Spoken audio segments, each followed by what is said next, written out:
Hey guys, we're here at a new client of ours with an older furnace and older air conditioning system. I want to say we're about almost 30 years old. Unfortunately, their air conditioner stopped working, so they only have heating right now. So we're gonna go ahead and we're gonna change out the entire system, all new furnace, all new ductwork throughout the entire attic. They elected to go with an energy efficient heat pump, so we're gonna go from natural gas to heat pump. And today we're starting it up, so check back with us and we'll show you when we're all done.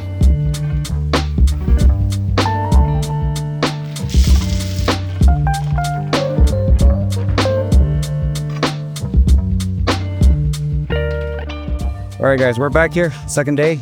So this is a finished product. It's a 5-ton unit. As you can tell, we frame around it, put gravel on it, that way we can level out the soil. Then we put a plastic condenser pad on top and a condenser. Now everything on there is all leveled up. We also did a new low voltage whip. That way the thermostat wire is well protected under all weather. High voltage whip with a new disconnect. And all this comes included in your install.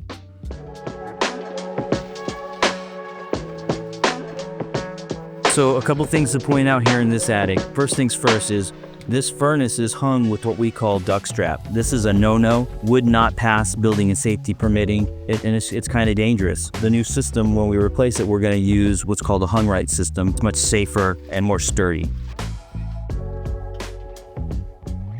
The other thing I want to point out to you guys here is this is our return air duct.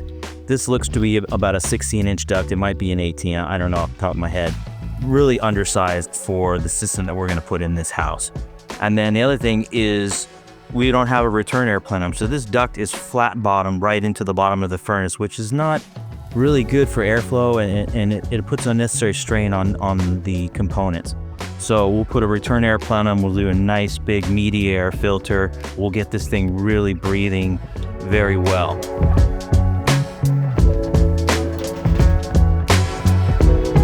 All right guys, so the other thing I want to point out is the ductwork for the house, very old. It's metal ductwork, which actually isn't bad. I mean, metal ductwork is good, but the problem that we see here is that the insulation on this ducting is old, it's falling apart, it's not nearly as efficient as the newer ductwork that we're installing today. So we're gonna go with all R8 Mylar Flex duct, which is much more energy efficient. And then we'll also size it properly for the new system that we're gonna put in.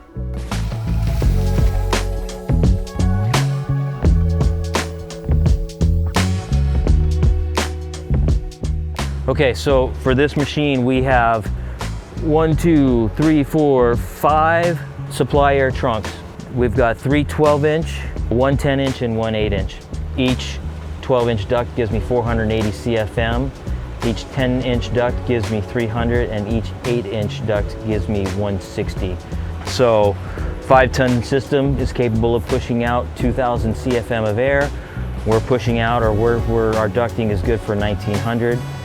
Again, we adjusted our airflow to 370 per ton.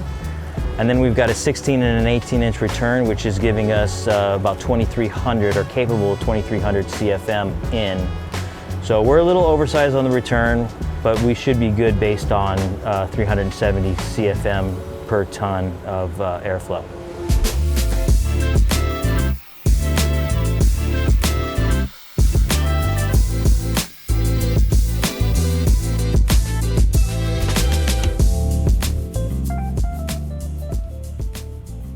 All right guys, so here we're back 3 days later. We've removed the old system. It's strapped and supported by the roof rafters on our hung right kit. The nice thing about the hung right kit is it supports the entire length of the air handler and the evaporator coil. So this system will not bow because it is strengthened and supported all the way through. We've got our return, our new return. Our second one is in, but it's not connected just yet. We've got our heat pump system up and running, and it's currently heating the house. Here in Southern California, heat pumps, they work very well. We don't have the extreme cold temperatures like you do maybe in the East Coast or on the other side of the country. So, heat pumps are a great alternative here in Southern California. And it's working good.